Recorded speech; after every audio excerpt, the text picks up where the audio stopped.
Good evening. This is the Elliott Wave update for the S&P 500 and the NASDAQ 100 for Wednesday, September the 7th, 2022. Well, as I basically left off on last night's update, I said both the S&P and the NASDAQ were sitting at a point of we would know direction, I believe, by the end of today. And that is exactly what took place.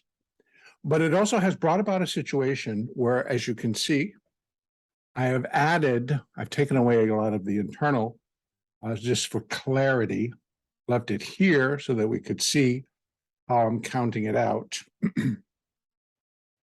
And after last night's, it was during Globex, we made an additional new low at 38.81. 3880 was a support zone for the intermediate B wave. So I definitely have brought it back on, primarily because the decision that needed to be made by the market was to whether we're going to just tumble, drop right through that support, start heading down towards much lower levels. So, and that would be in a continuation of this intermediate third. So I have pulled together the labeling, and now, again, it's going to be up to the market to let us know going forward where we are, what we're doing, and how we intend to get there. So let's just take a quick look. I'm right here on the hourly chart. So what I've done is I've left it as the larger counts remains the primary B wave coming down. That's not changed. But what I have added is the view number 2, what each level would represent all the way down to its completion point. So now we're at that inflection point. We're at that level where the market's going to let us know, is this just going to be an intermediate fourth wave? So it'll be an ABC, or is it going to turn into a 5-wave rally and again get us back above here in the S&P above 43.28 to complete that primary B wave? So both counts remain valid right now. But again, we're at that inflection point, and again, the liftoff today without any fundamental or news basis, the market just came in as buyers. I believe a lot of it had to do with how Europe is reacting to their situations and what their feelings are. This may all change again tomorrow after we get the jobless claims data and that Powell speaks shortly thereafter. Powell is the data comes out at 8:30 Eastern, 5:30 Pacific, and Powell is scheduled to start speaking at 9:10 a.m. So not a lot of difference in between. So we'll see. That may change the mood. Because right now I can't really see a particular reason why the markets are turning and deciding, yep, we're going up, and we're just going to keep going. But it could be a small fourth wave.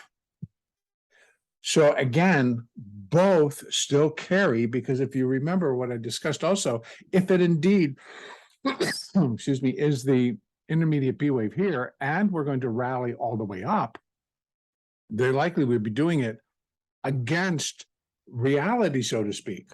And that can happen. And that would just put off the seriousness or the steepness or the total destruction that I think that primary C wave should carry with it. But I've kept this count alive, again, basis that, but then it kind of did not follow through again in terms of if this was 1, 2, 1, 2, 1, 2, 1, 2. Well, that just blew the second 1, 2 out of the water as this zipped past the start of its wave one. So that part is out. And that's why I went back and I redid and I looked and I thought, okay, this could have all come in. And these was a series of three. So this was more of a leading sort of a diagonal. And we'll see what happens. So again, for tomorrow, I now think that what we're now pushing towards, again, we have the jobless claims, we have Powell speaking. Beyond that, we also now have expiration again on Friday.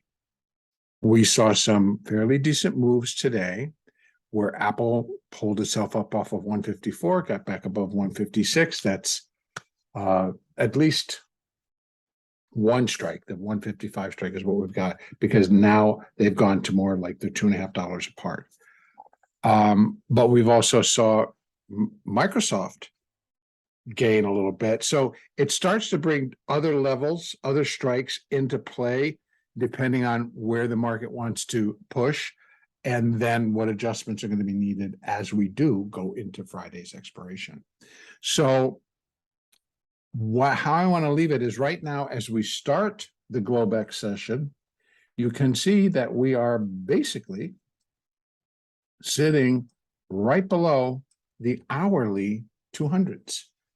And the thing is like the SMA was crossing and continues to cross the EMA.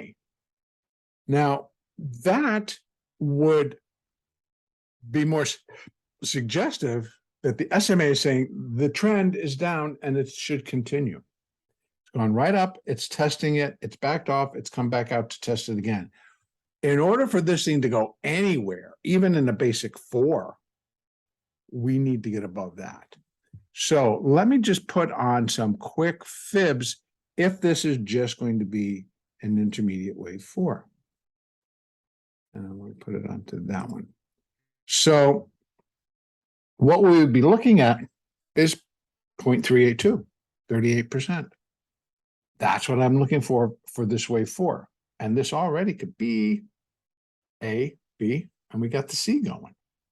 So that's only from here an additional 27 points up to that level. Beyond that, our next level would be 40.50. And then the 618 for a wave 4, a little bit too much, but I have to leave it open, 40.90. So I would expect that this is going to be even an intermediate degree, because I think that the way that this is all counting out is not necessarily intermediate degree, but I'm holding to it. But it leans back into the conversation of 1, counting too fast, and B, not likely being the one that's in force. So I am a little bit starting to waffle. And again, it would depend on how this all resolves and how tomorrow plays out.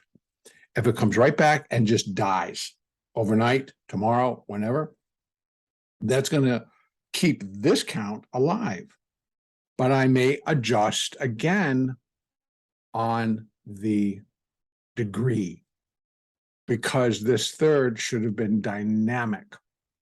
Granted, I did measure them out. The third is 1,295, wave 1 is 918, and that includes that down 500 day, which is right there. So wave 3 is now the longest and does not run the risk of being the shortest. So if this was all a 4 and it just started kicking butt going down, then we could put in a decent intermediate wave 5, and it could be the super extended wave and just annihilate everything on its way. And therefore then keep that, because don't forget, it's like as an intermediate degree, and we're working up on that primary C wave, what's inside of it is only 5 waves of intermediate degree. So it accelerates the time factor. It accelerates how deep this thing is going to go. So there's a lot riding on finding clarity. I only wanted, because remember, I'm thinking that, I'm thinking that this is where in this area, the market should find its low to put in the completion of that primary wave C and cycle wave A. And so I've been looking at least 100%. That would be almost a minimum. But even if it came down to 618, which again is in the playbook, but not so much, I'd be looking for that on this level, this degree, and what I think should be happening in terms of the correction. It would mean a very, very shallow correction, very shallow. If we got only this far, we had to put that C and it turns into cycle wave A. That does not really play out in my book because of what we're correcting. So the depth of what we're correcting has got to go beyond that. Even on the intermediate, on the cycle degree, I'm looking for the primary to come down into here to get closer to that low, then put in cycle A, then we get a rally, then we drop. Now, the alternate or view number 2 is suggesting that this is intermediate wave B, this is intermediate wave A, and we are now going to go back above this level and likely back up to here in a C wave. And I could measure it that way, that because this is measuring this A wave, and what we would be doing would be the internal C wave, and it basically goes against that. So on the way down, much bigger. On the way up, we are taking this and dividing it by this, and this is where we come out. So on a turn, and this thing runs and runs and runs, well, if it turns into an intermediate degree C wave to complete the primary B wave, maybe it's going to be here instead of here. And it would need to literally just be straight up. In my view, 5 waves, but strong. Remember, I talk a lot about C waves. C waves can be strong and destructive. C waves can be strong and destructive going up. Destructive in terms of price. If you're short, it's destructive. If you're long, you're happy. Either way, they can be very destructive, take no prisoners, rallies or declines. So both are out there. And we remain in this area where the market needs to let us know. And I don't think we're going to have to wait so long. I'm hoping we don't have to wait so long. Let me say it that way. So for tomorrow, again, much will rest on, and we should have most of that prior to the opening.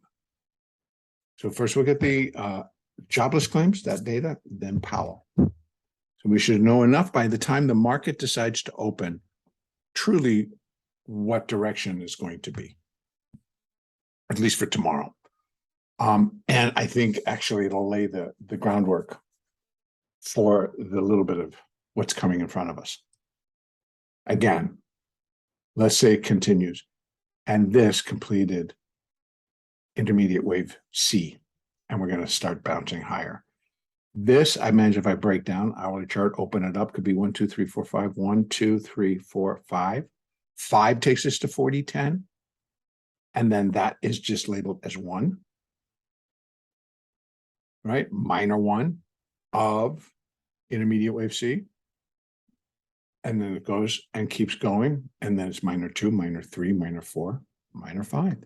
Wave C, B, destruction. It's all out there. It's all possible. It all now continues to carry because of today's action. We now raise the probability scale. So by the way, if you're a position trader, if you're a swing trader, you may have been caught off guard today. Hopefully you trade with a set of rules, you trade with stops. If you were in a profit, you took it because the market was basically not, let me see, I think they may have already taken it off. I'm sorry, I wanted to go and look and see what the volume was in the future. So if it was light or if it was heavy, but it was fairly for the first hour, I thought it was pretty decent. Second hour, I thought it was pretty decent. But I did not check at the end of the day. In any case, let's keep all options on the table. Playing it to the long side was not difficult today. It truly wasn't. Playing it from the short side would have been a real disaster, because the intent of the market, and basically when it broke above the 50 today on the hourly, broke above the hourly 50s, that was the key. Because just on a moving average basis, broke both, that was the target. Took all day and then some to get there, but it did. Touched them. That was the target. So I'm going to leave it the way it is. Upside, there's our resistance. Downside, we have support, again, 38.77. And then it starts to drop out pretty quickly. And we'd be looking for 37.40-ish as the market were to be coming down. Ultimately, much lower. If indeed we're going to be done, and this is an ABC, and we're going to roll over and turn lower. All right, moving over to the NASDAQ. Same story. Beautiful rally. Same deal. I'm leaving it. View number one, as is. View number two, here it is. I'm just putting it out there because some people have asked again that I show both together. I'm going to leave it in this form, that you're knowing at these levels, this is what would have completed under this count. And that would be minor A, minor B, minor C for intermediate B of the larger primary B. Otherwise, if this is primary wave C coming off, intermediate 1, intermediate 2, intermediate 3 completed, and it ends in a diagonal. So I have a lot of issues, but I'm just kind of keeping them for myself, because these are things I think as the market unfolds could be different, could be what is now showing up as different than what I would expect out of this particular wave count. But one thing for certain is today's activity, again, as it did in the S&P, does show here in the NASDAQ, takes away that additional count that I was doing in here, like 1, 2, 1, 2, 1, 2, 1, 2, 1, 2. No, so it's 1, 2, and then that's 3. If you remember, as I left it off last night, I said, this is not looking very, very constructive at all. In fact, it went down, took us to a new low, and then still, but at least it bounced with intensity. This was nothing. So I was left with 1, 2, 1, 2, 1, 2. Until this finally broke above where that last 1 and 2 should be. And again, rolling off a cliff, a serious cliff by all this 1s and 2s. So as I left it, make or break time. That was today. And it did. It broke that, changes it up a little bit, keeps both of those counts active, and we'll see what happens from here. So what I can say is that the NASDAQ is just below the hourly 200s. And again, same as in the S&P, the SMA is breaking below the EMA. That usually the SMA sits above. So by going below and then going flat with then the EMA going flat, would be in my head a more favorable for the market to break above both. And then I think that the SMA goes flat and the EMA goes flat as it then begins to arc. It's going to take a little bit longer for it to, so it'll go flat for a while, give us a lot of junk. But if it turns and these catch up and break, then we shouldn't have a problem getting up there. And again, they can do it without anything solid economically or just even news from the Fed to support it. Last time when we've had these big rallies here, it was all based on Jackson. He was going to get up at Jackson Hole and he was going to just be super nice and the world was going to be great and everything was going to look rosy and no problem.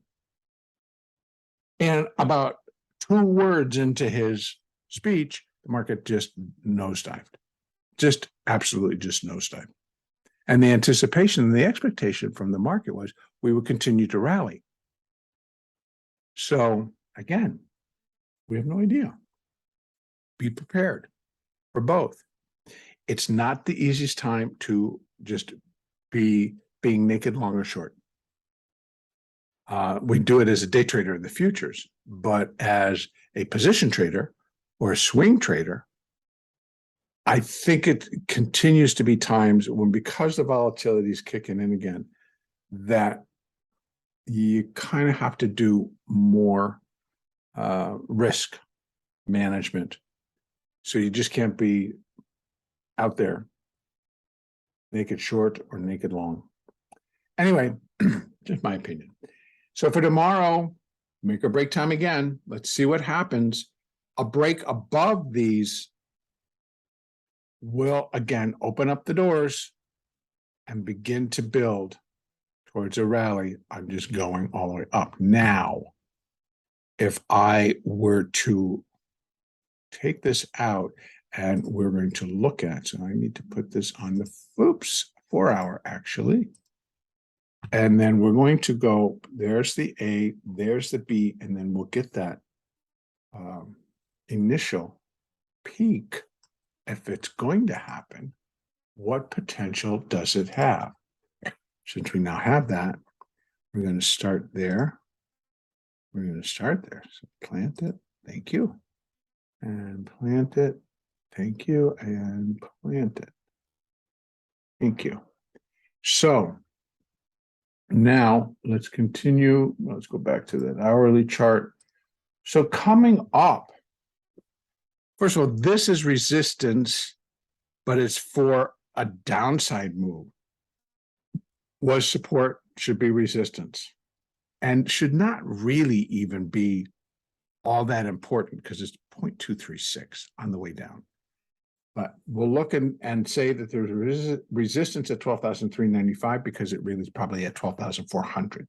But then we have fib resistance for an upside move at 12,552, 12,942. You can see it just spaces out. That's what I'm talking about. If this indeed is going to be this C wave going up, this is what it has to do. It's got to march. It's got to go, and it can't stop. Because it's got, these are the targets, and it's just going to have to go pretty much like it did today. Get there, go home over the weekend or overnight, get there. It just needs to go. And again, it's all going to be dependent on how they want to interpret where they want to hang their hats, and who's going to walk in and say, yep, I get that. I'm going to go along with that scenario. I'm going to go along with that narrative. So all things can happen. We'll follow the price action, be able to trade anyway. So downside, if it's going to go again, even in a fourth wave position, boom. And because this would be an ABC, maybe it gets a little bit higher and then drops. Which I think Globex, we're heading for it, but maybe after Asian markets open or even European, maybe we get above there, complete this, and then whatever happens tomorrow morning could just start driving it. We'd be looking for it to, if it gets above that 200, I'll be looking for it to surrender that 200 lickety split and start breaking below the 8, the 20, the 50s. And get those all turned. That's how fast I think it should fall. Now, we don't have that long to wait. Remember, play the price action. Try not to be bullish or bearish. Don't try to figure out how everybody else is going to be, because whatever they think is going to be reflected in that price action.